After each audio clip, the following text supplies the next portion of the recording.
Hi, it's Kamon Reynolds, and we've got a cool video today. This is something I'm really excited about. Before we get into this hive and talk about it, I want to show you something else. It is November the 8th, and look what these bees are doing. Just went through this yard and spot fed a couple colonies that needed just a little bit more feed. It's almost 80 degrees today. Crazy. Look at those bees right there. You can see some new wax over in here. There's a lot more new wax down below. I see capped honey or syrup over here on the very edge, and I filled this completely full less than 24 hours ago, and it is, so it came up to about here on the hive tool, so they've got about 3/4 of an inch left before they completely take that in. And you know, it's 80 degrees, but it's supposed to be 60s, you know, dropping down the 40s.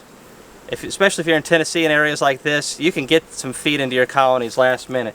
Now, some years were really cold at this time, so just if you're getting this heat wave, take advantage of it if your bees need it. This kind of feeding is a whole lot better than sugar bricks or anything like that. They'll find their way back. Man, this propolis is really sticky. We're also doing some other things to the colony, so we'll be having more videos on that. But let's get into this three-way colony over here. We're going to try to overwinter. So you can see the entrances that we have on it. This is a homemade box. We've got 2 entrances here. There's 2 on that side, 2 on this side. We have 2 dividers. You can see our feeding system, which isn't anything fancy. Obviously, when you're done with this, you'll need to have some plugs to go where these holes are. And then you can probably see that we have this Reflectix material that is not only helping to insulate the hive a little bit, but primarily keeps the colonies from getting to one another. All right, we're going to take these off really quick. And I filled these up yesterday as well. So they've, on average, more than halfway finished their jars. At least halfway. You can see how that's just beading up on there because the wax dipping of the lids, it just beads it right on up. Very nice. That's really cool looking too. So you can see the little holes that I cut into the Reflectix. And Reflectix is a product you can get from Lowe's. It's not super insulative, but it's about the same equivalent as what a 3/4 inch board gives a hive. So we have the lid, plus we have that. And it also is a really good material for reflecting heat down towards the bees. Ian uses those up in Canada, and I'm using them a little bit more this year. They're about $1 each. So you can see the bees right here. Let's see what they're doing. I really like these to overwinter and do good things next year. Check this out. So we did some of this last year, but we're just trying to perfect it and fine-tune it a little bit. So just looking at the top, that looks really great. Now what I'm going to do is I'm going to just take this right here and just hold that back. And this frame right here is one that I threw in that was mostly honey from another colony that had more than what it needed. And that is really important. And that's what we're doing though, is we're feeding and filling this frame back up because they have consumed a lot of it. So we have almost all foodstuffs right here. That's good. I want to get this frame filled up the rest of the way. It's only half full on that side, so I'd like to see more. Now, you're probably wondering when we made these up. We made them in September, so that's pretty cool. Alright, now we can see a little bit of brood here, not a whole lot. They're backfilling a lot of the brood area, which is fine this time of the year. I mean, I like it when they make more brood, but they're really not trying to raise a lot of brood this time of the year. It's really hard to coax them to raise a ton, and I just don't think it's really profitable to try right now. There's just a little bit of scattered brood here and there. So basically what we're seeing is most of the cluster that looks pretty good. The nice thing about these as well is the fact that they're insulating one another. You know, we totally didn't invent this process. There's several different ways that beekeepers have overwintered colonies next to one another, or even like this with dividers. to give the little colonies an advantage. There's a little bit of pollen coming in today. So we're the foodstuffs over here again. So I'm just going to drop this back down. This frame's a little over halfway full, I would say. So we're definitely going to keep the feed to them. Probably fill these jars back up tomorrow and just keep it going. And here is the queen over here. So she's just cruising around, laying an egg here or there. Not a lot of bee bread in this colony. So we're definitely going to want to hit them with the pollen sub on after the winter solstice a decent ways. I usually don't do it like right after. I usually wait till late January, early February, something like that. So that looks pretty good though. We'll see how it goes through winter. Alright, so now we're going to do this right there. And now we're going to go to this flip side right here. We're just going to smoke these down a little bit. We don't crush any bees if we can help it. Wow, that looks good. Just little bitty colonies, but so you're thinking, why are you doing this, Kamon? Well, there's a lot of reasons for it. You can never have too many great queens. You just can't. It's impossible.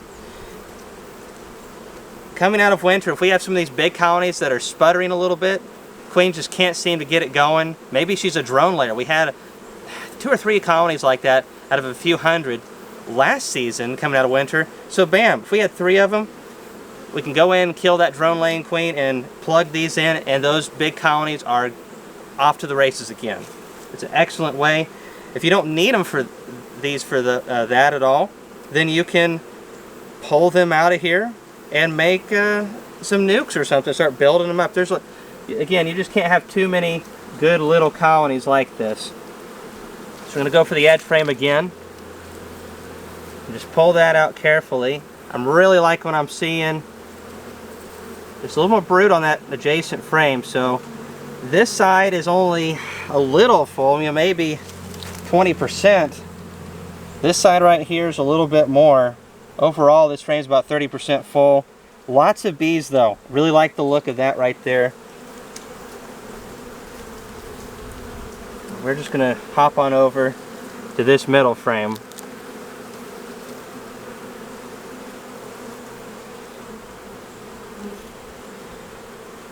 And I'm seeing more brood with this one. Not a ton more. Again, a good bit of bees. I really like 3-frame mating nukes. 3-frame over 2-frame. 2 frames just, it's hard for the bees to cluster good around 2 frames. They can do it, but it's harder for the beekeeper. There's the queen right there. She looks pretty big for this time of the year. She's just down there towards the bottom. Looking good. Definitely more brood in this colony. You know, she's a really young queen. Only a handful of months old. That frame right there is pretty full of foodstuffs. We're just going to go ahead and drop this back on down. And both of these that we've checked so far look really good. They just need a little bit more food to go through the winter. You know, this hive setup is not designed right now to handle sugar bricks or anything like that, and I don't really want to have to fool with that anyways. So we're going to smoke these bees back on down. Now this is where it gets interesting, because how do you get to the middle one without opening up the other ones? And you can't. You really can't.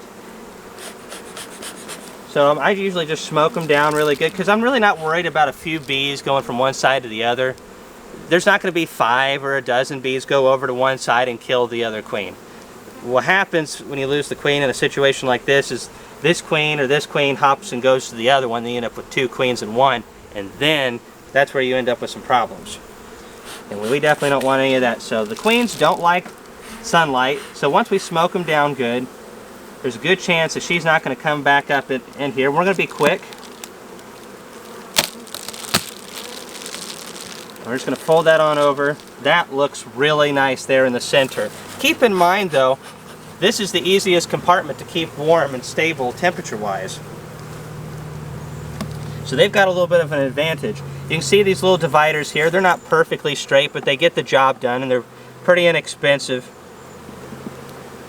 try to do a video on how we built these hives this winter. I really have enjoyed them. We've been, you know, I've learned over the years, you just don't jump into something full throttle. It's a good way to end up wasting a lot of money. We've been tinkering around with this style of hive and just trying them out, see if we like them for the last couple years, and we really are liking what we're seeing, so we're going to be pushing forward with those substantially. This frame's pretty good on foodstuffs. Not seeing the queen here. Let's try to be quick. Just going to rest that there. Now, if I remember correctly, this one had the most brood in it, and again, probably because of the insulative properties that this hive has compared to the others. Got two warmers on both sides, so we got a lot of food down here in the center. A little bit of brood right here. Good bit of bees, liking what I'm seeing on all the sizes of these things. And we got some young bees, a little bit of brood scattered here and there. Don't see the queen. I'm going to stick this back on down there. This frame's got a lot of foodstuffs. It's really good. This one seems to be chugging it down the fastest of the three, which is always a good sign. Bees that eat a lot means they're healthy. Healthy bees eat a lot and go through a lot of food, whether it's real or unnatural. So we got more brood over here. Yeah, they got 2 frames of brood. It has shrank down quite a bit though. I don't think they're doing much after this round. Again, we're not feeding any sub or anything. It's November. We'll focus on that feeding in late January, early February, when they really want to brood up. They want to really brood down right now. Got some fuzzy bees coming out. Great winter bees. And for us, you know, we don't have that long of a winter break. So it's November. They're still brooding a tiny bit. We just have December and January, and by February they're going to be going really hard. So it's not a big period of time. And we've got some more brood over here. A lot of empty cells though on this side. So I would say, you know, all of these colonies right here could really use 3/4 to a gallon of 2 to 1 or thicker syrup. And right now we're thicking stuff that's at least 2 to 1. It's very thick. Very thick. So we're going to throw this together really quickly. You can kind of see what we're trying to do here. I look at these as insurance colonies. They're late splits. Obviously, the colonies that you're pulling these off of that late in the year have to be very robust. You're also going to be cutting back their population a little bit going into winter. So that's something to consider. Yeah, I'm really liking what I'm seeing here overall.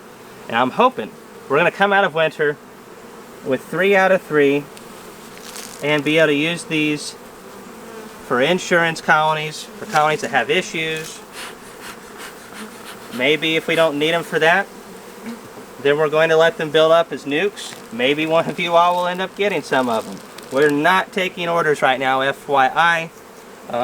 Thanks everybody for the emails. We really do appreciate it. But we will not start mentioning that kind of stuff until January sometime. All right. So now we're just going to set these jars back on top. And that's that. So we built the lid, we cut out the inner cover, we built the box, the dividers. I tell you what, if you'd have bought this whole setup from a bee supply, goodness gracious, you'd have spent a lot of money. Now we did spend a good bit of time, but I enjoy this kind of stuff. I'm more and more running out of time for these kind of projects. Whoops. But I think it's a lot of fun to be able to woodwork and build your own beekeeping equipment. It's all wax dipped. I'm excited because we have a lot of these boxes and we raised a lot of bees out of these things. Had about 100 or so of these going through late March to about July, and we're planning on using them more extensively this coming year in 2021. So thanks for watching this video. If you have any questions on the craziness that we're doing here, just leave it below.